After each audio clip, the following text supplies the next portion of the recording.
A city is planning to start construction of a new street. The new street will be named Elm Street and is represented by the red dashed line in the diagram.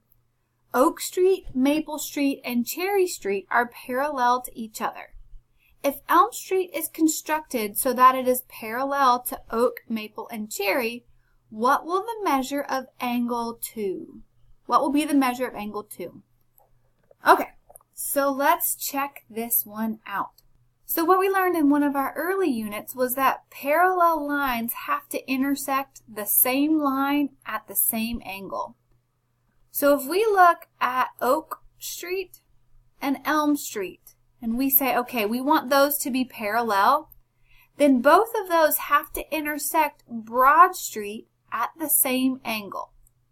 So since it's 130 degrees over here, angle 2 would also have to be 130 degrees. Because two parallel lines have to intersect the same line at the same angle.